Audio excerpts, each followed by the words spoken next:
साधूनां विनाशाय च दुष्कृतां विनाशाय धर्म संस्थापनार्थाय संभवामि युगे युगे युगे युगे युगे युगे युगे यदा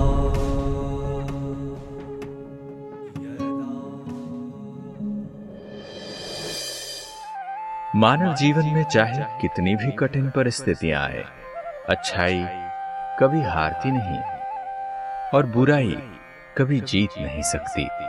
यह चिरकालिक सत्य है, सदा काल का नियम है। इस मानव वंश वृक्ष में भले आज असत्यता और बुराइयों का बोलबाला हो, परंतु आखिर विजय तो सत्यता और अच्छाई की ही होनी है। जब हम मनुष्य आत्माएं मूल के साथ अपने संबंध जोड़ेंगे, तब इस वृक्ष में पुनः अच्छे पत्ते खिलेंगे। ओम शांति। श्रीमद् भगवद गीता स्वयं भगवान की सुनाई हुई अद्भुत ज्ञान धारा। ये भगवद गीता का ज्ञान मनुष्य मात्र के विवेचन से बाहर है। आखिर भगवान को खुद क्यों आना पड़ा, जबकि दुनिया में बहुत सारी चीजें, बहुत आधुनिकताएं या बहुत सारी प्रगति उन्नति हो रखी है और मनुष्य मानो आसमान को छू रहा है। ऐसी दुनिया में, ऐसी परिस्थिति में दुनिया में बदलाव लाने के लिए, जैसे भगवान कहते हैं, धर्म संस्थापना करने के लिए स्वयं भगवान को आना पड़ा। सौभाग्य इस बात का है कि भगवान हम मनुष्य आत्माओं के कल्याण के लिए, जब कोई भी मनुष्य आत्मा दूसरे मनुष्य आत्मा का कल्याण नहीं कर सकता, ऐसी परिस्थिति में हताश निराश मनुष्य आत्मा के मन को फिर से आनंद तुंदिल करने के लिए या छुपे हुए आत्मा के शक्तियों को जागृत करने के लिए या कर्म बंधन में बंधित मनुष्य आत्माओं को कर्म योग के रास्ता दिखाने के लिए, जैसे पिछले अध्याय में हमने सुना, ज्ञान योग के माध्यम से मानव मात्र के हृदय में छिपे हुए भक्ति भाव को, प्यार सम्मान को जागृत करते हुए हर एक मनुष्य आत्मा में बदलाव लाकर उस बदलाव के जरिए पूरी दुनिया में बदलाव लाने का एक बहुत महान कार्य करने स्वयं परमात्मा इस धरती पर अवतरित हुए। परमात्मा जब अवतरित हुए, उन्होंने जो महावाक्य सुनाए, उन महावाक्यों को शास्त्रों के अनुसार या द्वापर युग के बाद पुस्तकीय रूप में लिपिबद्ध किया गया। ऐसे लिपिबद्ध करते हुए जब गीता को 18 अध्यायों में बांटा गया और अभी हम पहुंचे हैं 15वें अध्याय में। वैसे मानते हैं बड़े बड़े आचार्य शंकराचार्य जी, मध्वाचार्य जी, इनका मानना है कि 15वें अध्याय मानव जीवन के लिए बहुत महत्वपूर्ण है। इस अध्याय के कुछ एक श्लोकों को अगर मनुष्य समझ ले तो मानव जीवन संपूर्ण सफल हो जाएगा, ऐसे उनकी मान्यता है। तो चलिए हम देखते हैं इस अध्याय में ऐसी क्या खूबी है, क्या विशेषता है, जिसको जानने के बाद मानव जीवन श्रेष्ठता की ओर बढ़ चलता है। तो इसी विषय को हम स्पष्ट करते हुए एक बात एक छोटी सी उदाहरण से स्पष्ट करते आगे बढ़ेंगे। जी हाँ, मानव जीवन में बार बार मौके नहीं मिलते। मिले हुए मौका जो मिला है उसे अगर हम समय पर उसका उपयोग नहीं लेते तो मौका हम खो लेते हैं। ऐसे ही एक घटना है, यमराज चल पड़े एक मनुष्यात्मा को लेने, जिसका अंतिम श्वास लेने की घड़ी आ गई थी। रास्ते चलते उसी मनुष्य से मुलाकात हो गई यमराज जी की, लेकिन वो मनुष्य यमराज जी को नहीं पहचानता था। तो यमराज जी चलते चलते थके हारे, प्यास भी लग रहा था, तो उस मनुष्य से यमराज जी ने पानी मांगा। तुरंत उसने पानी पिला दी, कुछ क्षणों की भी देरी नहीं करते हुए। जबकि उसी मनुष्य को ले जाना था, लेकिन उसने पानी पिला दी, समय पर प्यास बुझा दिया। तो यमराज जी ने उससे कहा कि देखो, मैं यमराज हूं, तुम्हें लेने आया था, लेकिन तुमने मेरा प्यास बुझाया समय पर, इसलिए तुझे किस्मत बनाने का एक मौका देता हूं। ऐसे कहते हुए यमराज जी ने एक डायरी पकड़ा दी उस आदमी के हाथ में और कहा, 5 मिनट है तेरे पास, इस डायरी में जो तुम लिखोगे वो सब हो जाएगा, लेकिन है 5 मिनट, उसके अंदर तुम्हें जो चाहिए वो लिख लो, अपने किस्मत बनाने का है मौका, इसका उपयोग कर लो। जैसे ही उस आदमी ने उस डायरी को खोला, पहले पन्ने पर लिखा हुआ था, तेरे पड़ोसी जो है उसको कल लॉटरी लगने वाली है, बहुत बड़ी करोड़ों की लॉटरी लगने वाली है। तो इसने वहां लिखा, नहीं लगनी चाहिए लॉटरी। दूसरा पन्ना खुला तो वहां लिखा हुआ था, तेरे जो दोस्त है वो चुनाव में जीतने वाला है और जीतने के बाद मंत्री बनेगा। तो वहां भी लिखा, नहीं, वो जीतना भी नहीं चाहिए, मंत्री भी नहीं बनना चाहिए। ऐसे पन्ना पलटता गया, जो दूसरों के लिए बहुत कुछ लिखा हुआ था सब ना नहीं ऐसे करता गया, और लास्ट अंतिम पन्ने खोला तो वहां लिखा हुआ था, तुम अपने लिए क्या करना चाहते हो। तब यमराज जी ने डायरी ले ली कि 5 मिनट हो गया, अभी जो तुमने लिखा था वो सारे हो गए, तुम्हें किस्मत का मौका दूसरा मिला हुआ था, दरवाजा खुला हुआ था, लेकिन ये जो 5 मिनट तेरे को मिले थे, इनमें से तुमने सभी की बुराइयां ही चाही, अपने लिए भी कुछ अच्छाई चाहने के लिए तेरे पास समय होने पर भी तुमने इस्तेमाल नहीं किया। ऐसे कहते हुए उस डायरी को वापस ले लिया। इस घटना का या छोटी सी इस कहानी का मतलब क्या है? जिंदगी में कई बार हमें अपने लिए अच्छा कर गुजरने का मौका मिलता है। किस्मत दूसरा चांस जरूर देता है, भगवान भी देता है।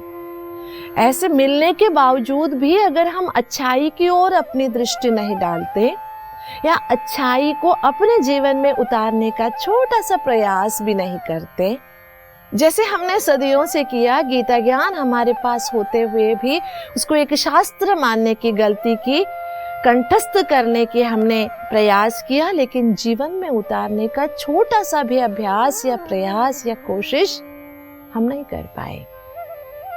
तो इस बात को हम याद रखते हुए आगे की जो भगवानुवाच है उनके बारे में चिंतन जरूर करेंगे कि कैसे भगवान की सुनाई हुई इन बातों को हम जीवन में उतारने का अभ्यास करें। 15वें अध्याय का पहला श्लोक है, ऊर्ध्वमूलमधःशाखम् अश्वत्थं प्राहुरव्ययम् छन्दांसि यस्य पर्णानि यस्तं वेद स वेदवित्। भगवान कहते हैं ये सृष्टि एक पेड़ है, झाड़ है, वृक्ष है। कैसे है? ऊर्ध्वमूलम अधःशाखः, इसका मूल ऊपर में है और नीचे शाखाएं हैं। इसके बारे में जानना, मनुष्य आत्माएं सारे इसके पत्ते हैं, और जो इस वृक्ष के बारे में जान लेता है, मानो कि सारे वेदों को वो जान लेता है, वेद ज्ञाता बन जाता है। देखिए क्यों कहा गया। वैसे माना जाए तो मानव शरीर भी एक उल्टा वृक्ष ही है। सभी कंट्रोल यहाँ है, सभी हमारे ब्रेन सिस्टम कंट्रोल सब हमारे सिर में है। नीचे की ओर हमारी पूरी शाखाएं नस है, हमारे नर्वस सिस्टम है, वेन्स है, सभी फैले हुए हैं। वैसे एक दृष्टिकोण से ऐसे भी कहते हैं मानव शरीर भी एक उल्टा वृक्ष है, लेकिन जो भगवान ने कहा कि ये मानव सृष्टि ही एक उल्टा वृक्ष है। जो भी मनुष्य आत्माएं इस सृष्टि पर है, ये मानव वंश वृक्ष के अलग अलग पत्ते हैं। इसके बारे में जो अच्छी तरह से जान लेता है वो मानो सब कुछ जान लेता है। इसको कहा गया है कि अश्वत्थः प्राहुरव्ययम्, है ना। ऊर्ध्व मूलो अधः शाखः, नीचे जिनकी शाखाएं हैं, और ये अव्यय भी है, अश्वत्थ भी है। विचित्र है ना। आप सभी मानते हैं अश्वत्थ वृक्ष जो है पूजनीय वृक्ष है। वैसे कहा जाए तो अश्वत्थ वृक्ष कोई मतलब घर बनाने में या कोई भी ऐसी चीज में इसका कोई उपयोग नहीं है, लेकिन अश्वस्थ, इसको अगर खोल के हम सोचते हैं, अश्व माना घोड़ा, घोड़ा सदैव चलनशील है, वो कभी एक सेकंड के लिए भी रुकता नहीं है। इसी तरह अश्वत्थ वृक्ष भी, जो हम दुनिया में अश्वत्थ वृक्ष देखते हैं, जिसकी पूजा करते हैं, जिसके आसपास प्रदक्षिणा परिक्रमा लगाने से मनुष्य आत्मा को एक्स्ट्रा ऑक्सीजन मिलता है और बहुत सारी बीमारियों का समाधान या बीमारियों का उपचार भी हो जाता है, और सच भी है। लेकिन भगवान दुनिया में बहुत सारे वृक्ष हैं, से छोड़कर अश्वत्थ वृक्ष का उदाहरण क्यों दिए। और आगे जो कहते अश्वत्थ का और एक मतलब है जो चलनशील है, अब जो है एक सेकंड के बाद वो नहीं रहेगा, मतलब परिवर्तनशील है। जो इस सृष्टि नाटक में हो रहा है, अभी जो घड़ी बीत गई वो पुनः कभी रिपीट नहीं होगी दोबारा, जब तक ये वृक्ष नया नहीं बनेगा, है ना। इस वृक्ष में तो ये पुनरावर्तन होना संभव नहीं है। फिर कहता है प्राहु अव्ययम्, ये अव्यय है, इसका नाश भी नहीं होता। देखिए, एक तरफ ये परिवर्तनशील है, एक तरफ ये अव्यय है। इसके गहराई को जो समझ लेता है ना, वो मानो वेद विद्वान बन जाता है, सब कुछ समझ लेता है। जो हम सुन रहे थे, आपने देखा होगा जो अश्वत्थ वृक्ष है, थोड़ी सी भी हवा चलती है ना, आसपास एक पत्ते भी नहीं हिल रहे हैं, लेकिन थोड़ी सी ये हवा चलने के उपरांत या छोटे से हवा के झोंके से भी ना, जो अश्वत्थ वृक्ष के पत्ते हैं वो गिले गिले गिले गिले आवाज करते हुए हिलते रहते। बहुत थोड़ी सी हवा से भी वो चलते हैं।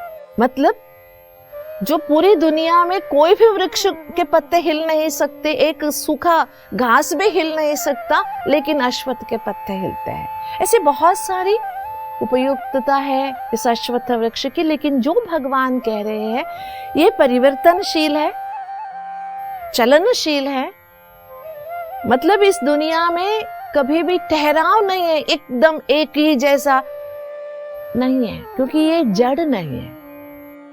जड़ अश्वत्थ वृक्ष भी चलनशील है, ये तो मानव वंश वृक्ष है, और ये अनादि है, अव्यय है, अविनाशी है।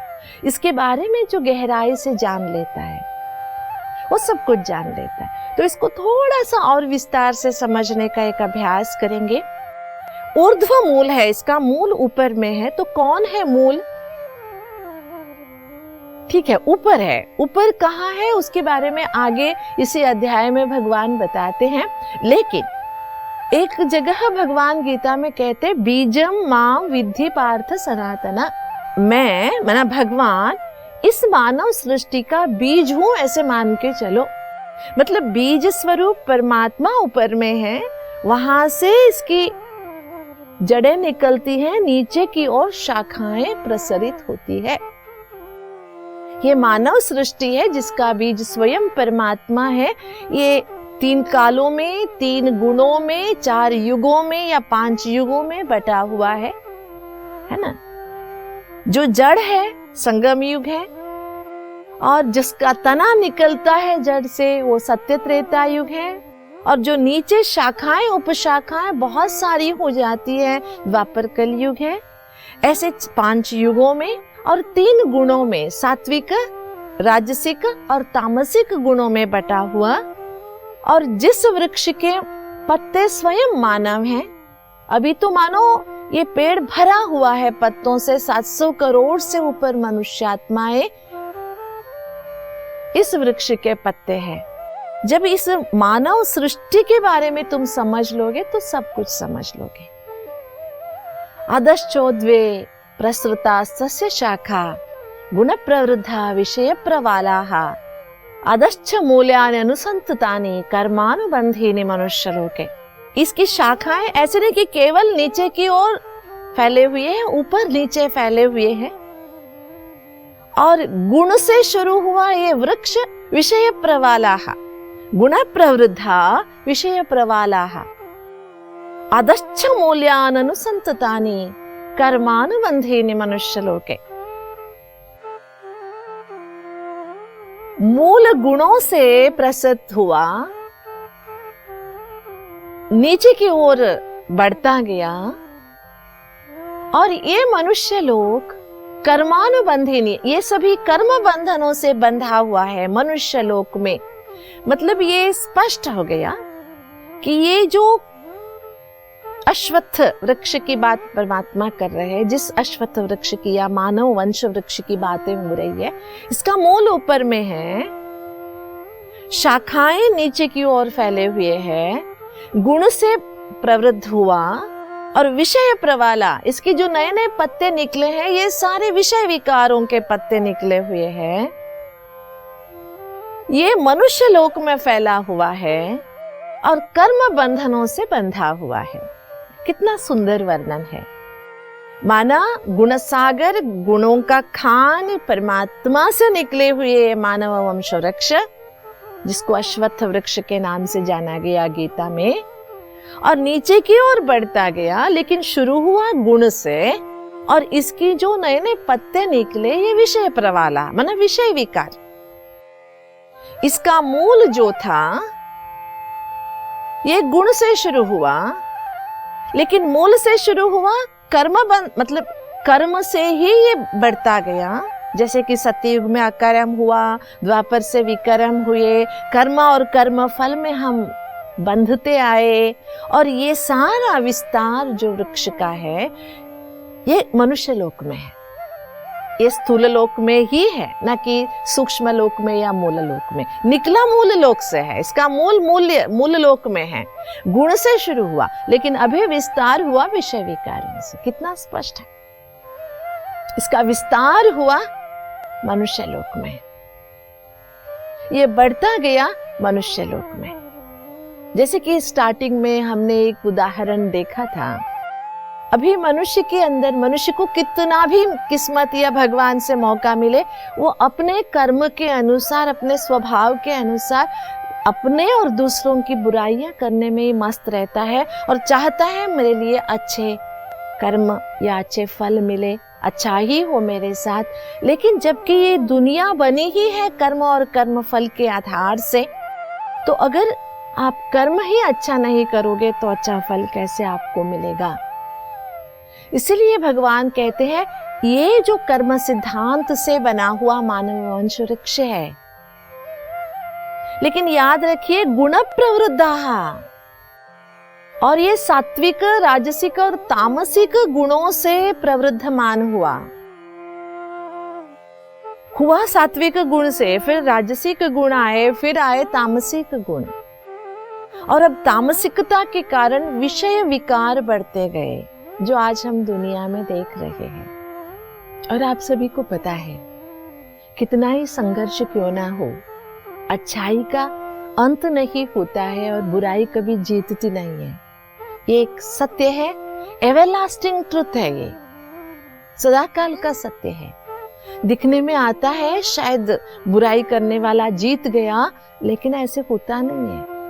अंतिम विजय सदा सत्यता की और अच्छाई की। इसलिए भगवान ने ये कहा कि जब तुम गहराई से इस मानव वंश वृक्ष के बारे में जान लोगे, मानो तुम सब कुछ जान लोगे। इसकी गहराई में जाना चाहिए। अभी हम कलयुग में हैं, लेकिन ये कलयुग को हम सतयुग में बदले कैसे?